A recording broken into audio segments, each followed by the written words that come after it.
Hello student, मैं दिनेश गुजरे स्वागत करता हूं आपका मेरे यूट्यूब चैनल पर। आज जिस टॉपिक को हम पढ़ने जा रहे हैं उसका नाम है क्रॉस मल्टीप्लिकेशन मेथड, यानी कि हिंदी में जिसे बोलते हैं ब्रज गुणनखंड विधि। क्लास 10th के स्टूडेंट्स के लिए ये बहुत इंपॉर्टेंट मेथड है। तो चलिए शुरू करते हैं, ये क्या होती है और इसे कैसे सॉल्व किया जाता है। क्रॉस मल्टीप्लिकेशन मेथड यानी कि ब्रज गुणनखंड विधि को अगर समझना है तो सबसे पहले समझो ये ए बी सी जो होता है ये चेन के रूप में होता है। चेन किस तरह से चलती है, जैसे कि ए के बाद बी आएगा, बी के बाद सी आएगा और सी के बाद वापस क्या आएगा, ए। तो सबसे पहले मैं तुम्हें फॉर्मूला बनाना सिखाऊंगा कि फॉर्मूला बनता कैसे है, तो तुम्हें आराम से ये मेथड लगाना आ जाएगी। जैसे सुनो, सबसे पहले फॉर्मूले की पहली वैल्यू को लेते हैं एक्स के नीचे। किसके नीचे लेते हैं, एक्स के। ध्यान से सुनना कैसे, पहले बी से शुरू करेंगे चेन। कहां से शुरू करेंगे, बी से। तो बी सी, समझ गए, कहां से शुरू करें, बी से। तो बी सी, नीचे दोनों में क्या आएगा, बी सी, बीच में क्या आता है, माइनस, ध्यान रखना। फिर इक्वल टू में, फिर अगली वैल्यू किसके नीचे आएगी, वाई के नीचे। तो कहां पर खत्म हुआ था, सी पर। तो सी से जाओ कुछ कहां पे जाएगा, ए पर। तो क्या लिखोगे, सी ए। फिर तीसरी वैल्यू को किसके नीचे लोगे, 1 के नीचे। अब कहां पे पहुंच गए हो, ए से। तो ए से वापस कहां से आ जाओगे, बी पर। तो क्या लोगे, ए बी और ए बी। समझ आया, कहां से शुरू करेंगे, बी से। इसको चेन को ध्यान में रखना, फॉर्मूला अपने आप बना लोगे। बी से सी पर, तो बी सी पहले दोनों में। सी से ए पर गए तो दूसरे वाले में सी ए और इसके बीच में क्या होता है, माइनस। अब जो ध्यान रखना है वो क्या है, जैसे इसके साथ B1 तो C के साथ 2।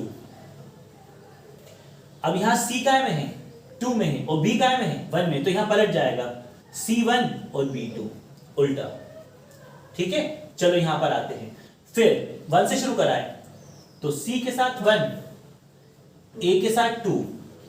तो अब A के साथ 2 है तो A के साथ 1 और C के साथ। फिर A पर गए, फिर कहां से शुरू होगा, 1 से। तो A1 B2, तो फिर A2 B1। सारा फंडा 12 21 का है। किसका, 12 21। देखो 12 21 12 21 12 21। और चेन कहां से शुरू होगी, बी से। पहले वाले में BC दूसरे वाले में CA और तीसरे वाले में AB। और चेन क्या चलेगी, 12 21। देखो 12 21 12 21, ये तुम्हारा फॉर्मूला बन गया।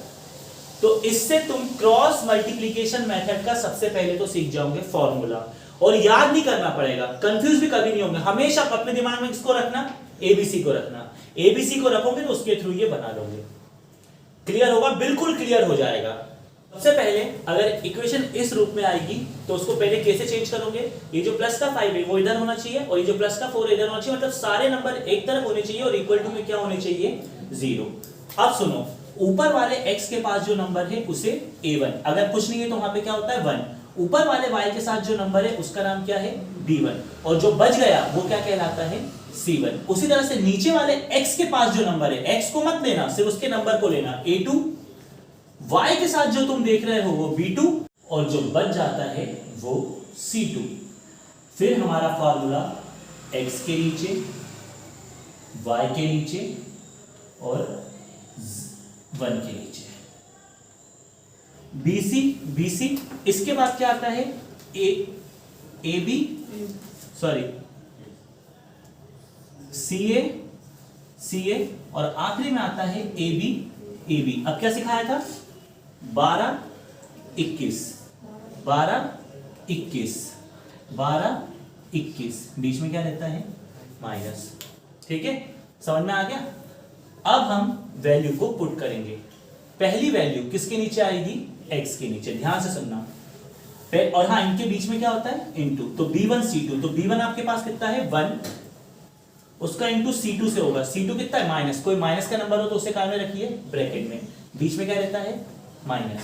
फिर क्या आता है, B2 C1, तो B2 कितना है आपके पास, -3, बीच में क्या रहता है इनके, इंटू। ध्यान रखना C1 कितना रहता है, -5। माइनस के नंबर को आप हमेशा कान में रखेंगे ब्रैकेट में। फिर आप इक्वल टू में जाते हैं तो y के पास पहुंचते हैं, तो y में C1 कितना, -5, बीच में इंटू। A2 कितना, 2, बीच में माइनस, C2 कितना -4 और A1 कितना 1, ठीक है, इक्वल टू में अब 1 के नीचे। अब 1 के नीचे आप देखेंगे A1 कितना है आपके पास 1 इंटू B2 कितना है आपके पास -3, बीच में माइनस, A2 कितना है आपके पास 2, बीच में इंटू, और B1 कितना है आपके पास, B1 आपके पास है 1। तो एक बात आपको ध्यान रखनी है, आप इन वैल्यूज को ध्यान रखिए, फॉर्मूला बनाना आपको पता चल गया कैसे बनाना है, और उसके हिसाब से वैल्यू को पुट कर दीजिए। इनके बीच में इंटू होता है, माइनस के नंबर हमेशा ब्रैकेट में रखे जाते हैं। अब हम सॉल्व करेंगे x के लिए, पहले इसका 4 1 4, काय का 4 माइनस का, ठीक है, ये माइनस वैसे ही 5 3 कितना होता है 15, और ये माइनस माइनस क्या हो गया प्लस, बीच का माइनस अपनी जगह पर है, इक्वल y के लिए 5 2 10, काय का 10 माइनस का, ये माइनस माइनस क्या हो गया प्लस, 4 1 क्या हो गया 4। यहाँ ध्यान से सुनिए, बीच का माइनस अपनी जगह पे ही है, ये दोनों माइनस ही काय के हो गए प्लस के, और यहाँ पर क्योंकि दो माइनस नहीं थे इसलिए ये वाला माइनस और ये वाला माइनस प्लस का हुआ। अब आप आते हैं 1 के नीचे, तो 3 1 3, काय का 3 माइनस का, बीच में माइनस का 2, तो x के नीचे दोनों नंबर माइनस के हैं, मतलब प्लस होगा तो 15 और 4 होगा 19, 15 बड़ा है तो साइन का आएगा माइनस का, y के नीचे तो 10 में से 4 गया तो बचा 6, 10 बड़ा है तो साइन का आएगा माइनस का, और यहाँ 1 दोनों माइनस के हैं मतलब प्लस होगा, 3 और 2 5, जो संख्या बड़ी है उसका क्या आ जाएगा माइनस। अब इसके बाद आपको क्या करना है, दोनों वैल्यू को एक एक बार तीसरी वाली के बराबर लेना है। जैसे पहले x माइनस 19 को बराबर दीजिए 1 माइनस 5 के, तो x यहीं रहेगा, माइनस 19 को ऊपर भेजिए तो माइनस 19 का 1 से इंटू होगा, तो माइनस 19 1 से माइनस 19, नीचे माइनस 5 है, माइनस से माइनस कर दिया तो x आपको कितना मिला 19/5। फिर आपको क्या करना है, इन दोनों को आपस में बराबर लेना है, तो y दिया हुआ है -6, ये है 1/5, -6 को ऊपर भेज दीजिए, नीचे माइनस, माइनस से माइनस कर दिया तो y की वैल्यू कितनी आ गई 6/5।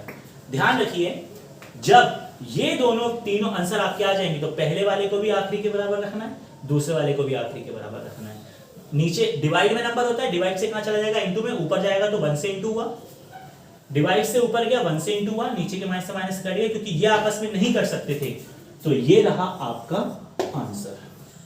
कैसी लगी आपको क्रॉस मल्टीप्लिकेशन मेथड यानी कि बीजगणित विधि, कमेंट में लिखकर जरूर बताइएगा, और आगे आप किस टॉपिक पर वीडियो चाहते हैं इसको भी कमेंट बॉक्स में लिखकर बताइएगा, आपको उसी टॉपिक पर वीडियो बनाकर जरूर दिया जाएगा।